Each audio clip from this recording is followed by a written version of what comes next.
works, sometimes it doesn't. I have a mic, but with the mic it isn't always a very clear sound I get. How was it? I'm not the race gamer of the side, so it doesn't matter. Don't feel ashamed. yeah. Because but I've played some of the milestone games before, like MotoGP and stuff. So I know how it works. Yeah. And it's similar. I guess the gameplay is similar. So but the graphics are, in my opinion, a little bit better. Because you get more the feeling of the speed of the game. Cool. That's a personal task I had to. I usually work on cameras, so we work a lot with the engineers to make, from the perspective of the camera, to transmit the sense of speed. Yeah, because I play the track when it rains, and the drops came on the screen, so it's cool. But for me, it's very difficult to play a race simulator. An arcade racer is better for me. It's not the kind of game that you plug and play, but the satisfaction I could give it that if you like the race and like the bikes, you practice and they are more skilled.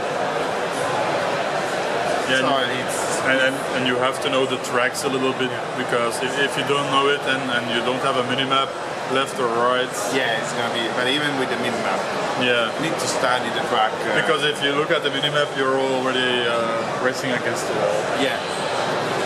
It's not, but even in shooter game, like if you know the map, the level, you can get the player, the enemy from the right corner and you true. So it's the hardest part to play and to keep an eye on the minimap. Knowledge is one of the main factors for game aspect. I noticed when I was younger, I was better at it. Yeah. I could check out the map and check out the screen, no problem. But now I'm getting older. Yeah. It's like that is the point. It's too fast. It's the age. Unfortunately, it's the age. Yeah, we are all gamers here, so we are getting all that. Unfortunately. And I recognize I'm not able anymore to play several type of games. Yeah. Too fast FPS, for example. Yeah, true. I can't play it anymore. Like when At least I can play the campaign, but I cannot play when online. you go online. Yeah. Yes, if I play multiplayer, it's frustrating. Yes, it is. I get shot every second. You just spawn and poof, you're down. Yeah. Here, right, what I like of the progression when I play them is that it's skill-based. So each time you play and put time in it, you get better. True. And at the end, you see the difference. Then I consider myself a silver medal, so I'm not at the top, but it gives you a lot of satisfaction because you see that you are skilled. Yeah. It's not the fact that you have the most powerful bike or the more powerful weapon. The best gear. It's just that you are skilled. Yes. And I think it's like this treasure that is inside our games that we need to keep. What we are working every time, I told you, is trying to work on the learning curves to make sure that everybody could get there to the top, better, practice, and start to get their satisfaction too. Yeah, but the problem with us, press, as reviewers, is that we don't have too much time to play and to excel in every game. So we play it a bit, but I have like 2 guys who only play race games, so I give this game to them and I review it in like 1 or 2 weeks. We appreciate because we read all the review. Yeah, that they know what they're doing. We have like a guy for FPS, we have a guy for RPG, we have a guy for race games. Because sometimes we can notice if the reviewer is not a racing gamer. Yeah, probably. Or you can even understand if he doesn't like the genre, because sometimes it happens that he doesn't like. And for us, this is the result of work of more than 150 people. Yeah, and it's so, like the game is just meh. Yeah. And if you don't know what you're doing, it's not. Yeah, man, it's really difficult to write a good review of a game because you have even consequence on people. Like if you say the game is bad, it's bad, it's bad. Like what I do, what we do in our site is like we get the game right free. I give it to the guy who played right too. Okay. So he can compare. He knows what he's doing. He's reviewing 18 Formula 1 2018. He's reviewing that right now. Thank you. You're giving our baby in good hands. Yeah. He knows what he's doing. It also was actually a thing I said before in the presentation before, that it's really cool to compare Ride 2 to Ride 3. Yeah. Because the game is in general is the technical evolution. We update the catalog and we make it look and feel better. But you notice the difference if you switch from pad to pad. Probably. I'm telling this because I'm working on the gameplay camera. I'll behave like this wobbling when you're going fast. Yeah. I had recently took Ride 2 to check how we were doing certain aspect of the camera gameplay. And I was amazed like how chunky was the physics from Ride 2. Yeah. I was like, in fact, this thing looks ethereal. Like I was thinking after playing this, the bike was flying. Yeah. I know what you mean. It's like when you play an old school FPS in comparison to the new FPS, it's like a turning is like this. Yeah. It's like Killzone 2 and 3. If you know those games, 3 was very fast and 2 was very clumsy. And it's something that you have remember the impression of the game, but if you play and compare, Never. I got shocked.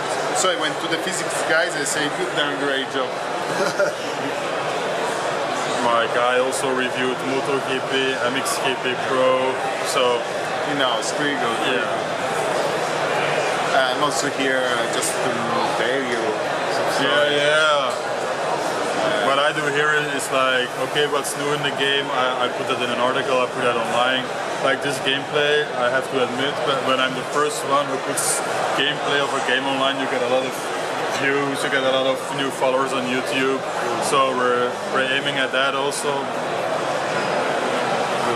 Like we had a few viewers like 1 or 2 years ago with Ride 2, the presentation. That then there was no embargo, so I just put the presentation and put it online. It had a lot of views, so that was great for us. It's great for you because you. Yeah, unfortunately, these are marketing decisions. Yeah, no problem. For my concern, no problem. this looks good. We made it in the style. Yeah. And it's good communication. Yeah. So. Yeah. You know, when you're a company, everybody has his department, its field, you need to respect Yeah, that's true. Because for me, I would have been like, okay, I said okay, actually. Yeah. There's no problem. I understand. Because against one media they say, yeah, go ahead. Against the other media they say, no, you can't. So, you know, well, doing this job.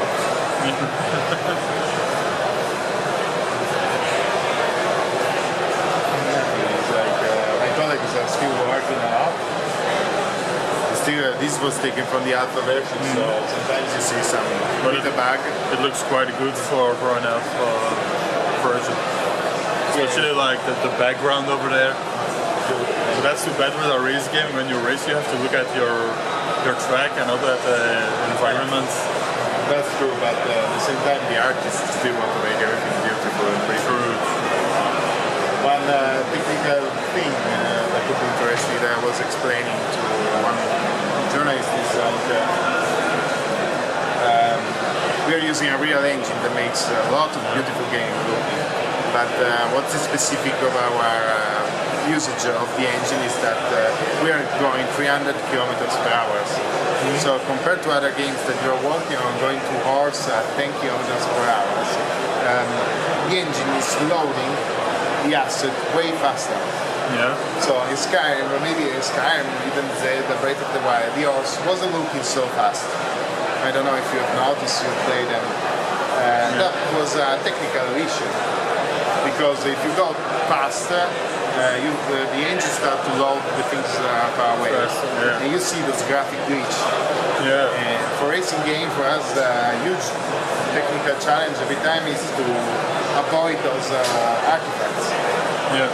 Because you go 300 kilometers per hour, so you are loading continuously. The engine is continuing, oh, there is a free there, there is a... And is unloading the amp.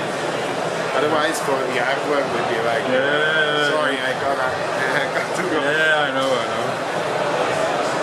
So these are another aspect really challenges this kind of product to make it go. Especially when you make the game to play in 4K and HDR. 60 frames per second. 60 FPS. Yes.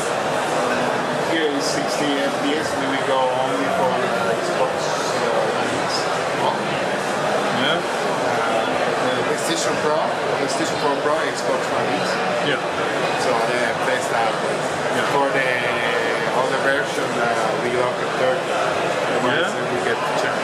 Also PC. Not PC. Yeah. It's up to you. This is up to you. I'm PlayStation gamer, so I like every kind of games. I get to racing, simulated racing, thanks to because my job as a designer is know everything about what I'm designing. Yeah. So if I was designing the video about Barbie, I should have known everything about Barbie. Yeah. That's my job. And I started to like it thanks to my job. Otherwise, I'm a vlog on Nintendo guy. Nintendo. Yeah. You look a little bit like Mario. Yeah, that's the reason why. I put this mustache for you. You're also an Italian. Yeah, you can see. You're in the plumber in a previous life, I guess. I'm not such a Nintendo fan, it's just visual. I asked my girlfriend this summer if I was able to shave. She said no. That's the reason why. And now I get tan, so if I shave, it will be white. So it's a course.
Sometimes a brand goes beyond passion.